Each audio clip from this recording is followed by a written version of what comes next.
Hello mga ka-brothers, good morning. So ngayon ay makakabili na kami ng makina at nanghagilap na kami ng pambili ng makina. So kasama ko aking bebelabat, yung aking pinsan. So doon ko i-karga yung aking makina. Bali yun din ang kapartner ko sa Labay. So kaya ngayon ay punta na tayo sa bayan. So doon nyo lang makita yung aking mapiling makina. So tamang presyo lang.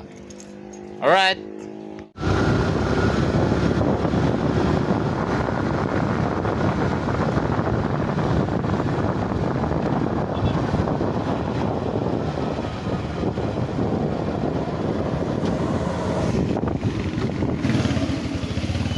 At ayan mga ka-brothers, dito na kami sa pinagpilian ko na makina kahapon. So yan po aking napili, yung may red sa gitna. So Das Pro Power ang pangalan. So mas matibay at mas malakas daw kumpara doon sa naunang makina ko. So at mataas na din ang HP para may laban.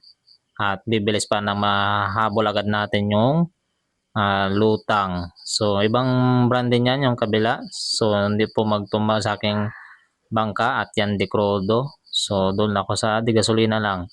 Tama lang po ang price. At siyempre, bago namin dalhin pa uwi, ay pasubok muna namin sa kanila para malaman kung may sira o wala.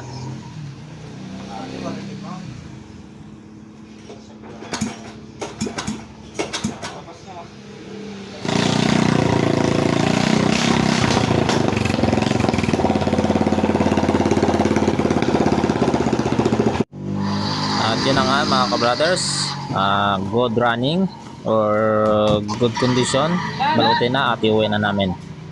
So yan, okay.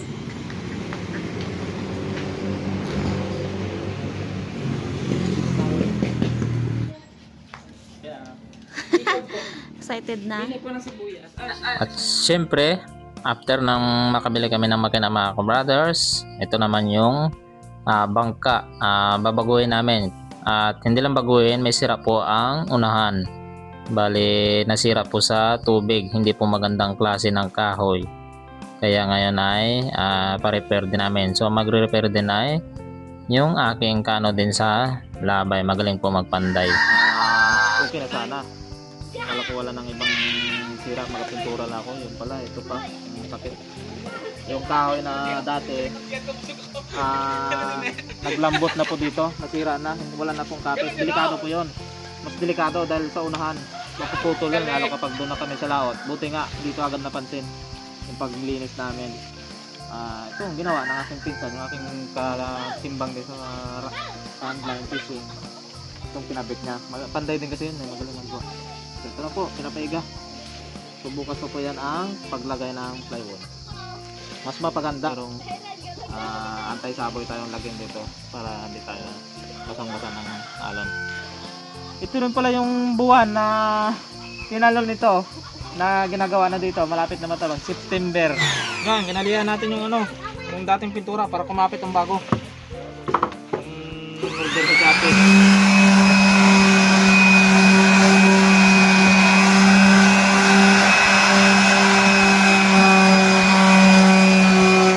At yun na nga mga ka-brothers, tapos na.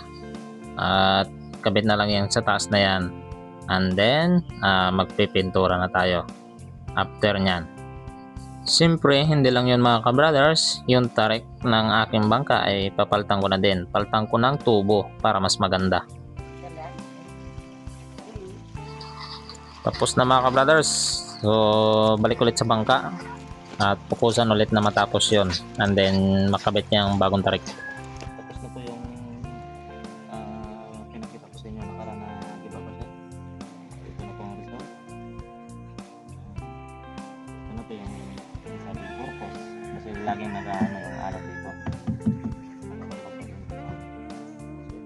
So, itong harang. Yan, napiraso. Ayan na. So, hindi pagkit talaga as in. Kasi ito ay solution dito. Kaya baka mamaya. At tapos na nagawa yung unahan mga ka-brothers at pinakulog ko na. So simulan na natin na linisin and then pinturahan.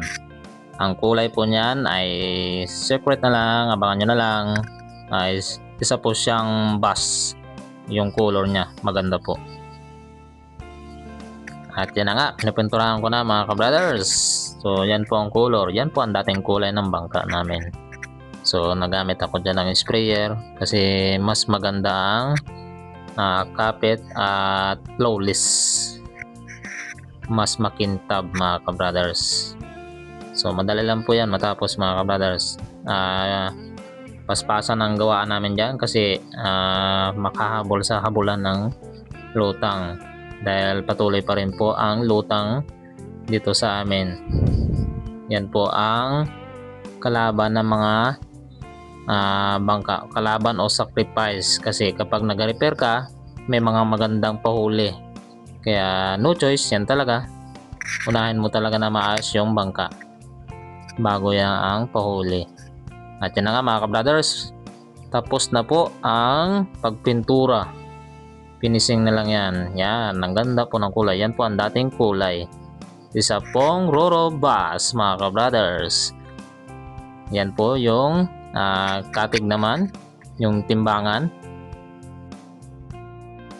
Siyempre, iga na yung sa labas na pintura at ngayon ay patikaya ko na para mapintura na yung sa loob. So tulong-tulong kami kasama yung aking baby love, mga pinsan, si kuya at mga tito. Yan, tuloy-tuloy yung aking paggawa para naman ay hindi maabutan ng ulan, kasi kapag naabutan ng ulan masisira po yung kahoy or plywood kasi nasa exposed na po yan mga kabrothers. Wala nang dating pintura, tinanggal ko na. Kailangan maunahan ang protection ng pintura kaysa na mabasa ng ulan. At syempre, tapos na ng pagpintura mga kabrothers. Ngayon naman ay kabit na kami ng tarik. So tulong-tulong ulit yung aking mga pinsan. Ganyan po dito sa amin. Kapag may ginagawang bangka, nagtutulungan ng mga kapwa mga isda at aking mga tito. So yan po. Kabit na din ng timbangan o katig. At ngayon naman, pinipintahan na po ng pangalan ng aming YouTube channel, Fishing Brothers. So akin tito rin po ang tatak, isang magaling na pintor dito sa aming bayan. And then logo dyan sa huli. At malapit na po matapos. At abang na lang sa new look ng bangkang Fishing Brothers. Yan mga ka-brothers, tapos na po ng pagpinta. So yan po ang bagong pangalan ng bangkang Fishing Brothers. So mas maganda ngayon mga ka-brothers, saka yung ating logong YouTube. Yan po ay professional painter dito sa aming bayan. So tito din namin. So ngayon ay naglalagay na ako ng makina. Prepared na para sa biglaang laot. Bago tayo maglagay ng makina, paano kalinis yung before, binanlawan namin ng baby lab, ganoon din kalinis dapat pagbalik kasi madumihan ang bagyo.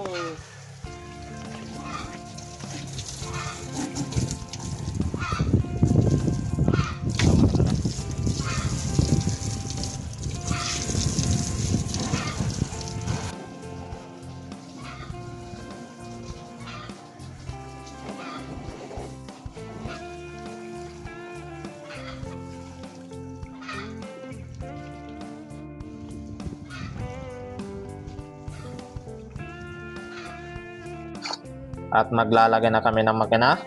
Patulong ko si Kuya Emer, mas supportive kuya. Yung bagong bili na makina. Malaot na.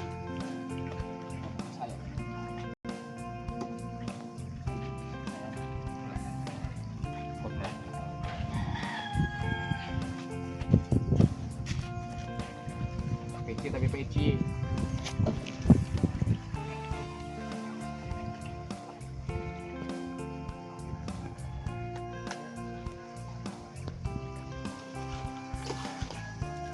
Kurang ulo niyan. Ganyan na yan.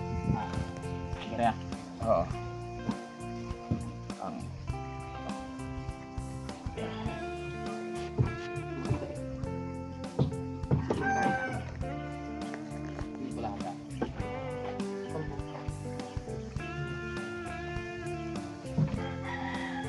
Tayo makina. Lagay ng tayo angka. Transmission.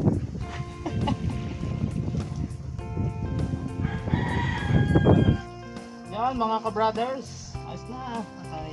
May makina na. At bago yung bangka. Naalala ko yung unang talon ng aming bangka na to. Ayan. Nasimbol ko na ang pan. Kasi daming trabaho pa to dito. Kung may makina. Kailangan yung munta ay okay.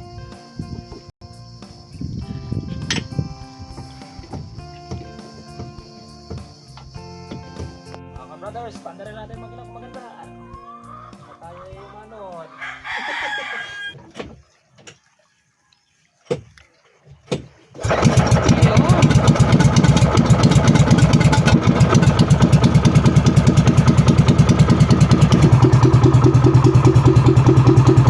Ganda na mga brothers. Ayos.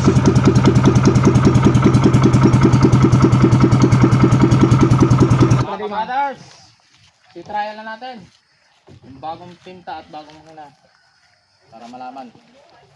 Saka bago yung tarik ko, makikita natin ang pansakubig.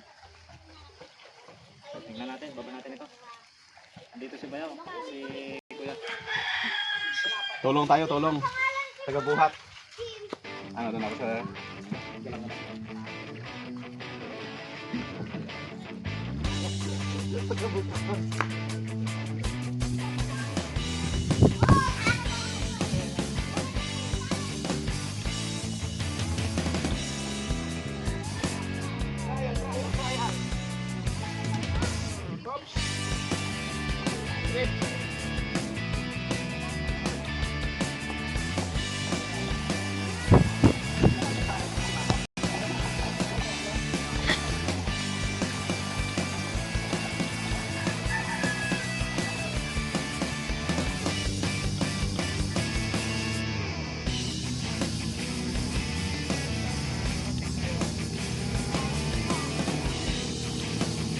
Yan na mga ka-brothers.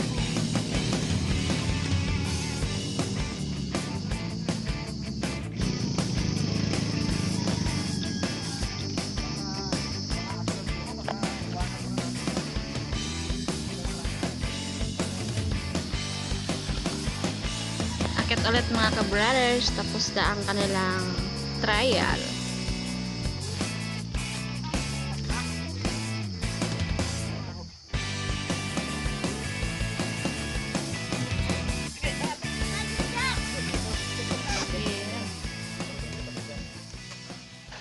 So yun na mga ka-brothers, nasubok natin. Ang makina ay ano pa, tawag sa atin ay nagapangamo pa. Kasi bago pa lang ito kilala. At okay na din ito mga ka-brothers. Ayos. Maganda nito. May laban na ito sa malakas. Antay na lang ito na magandang bakbakan, lutang. At tayo ay subok yan. Alright. So kita-kits sa paglaot mga ka-brothers.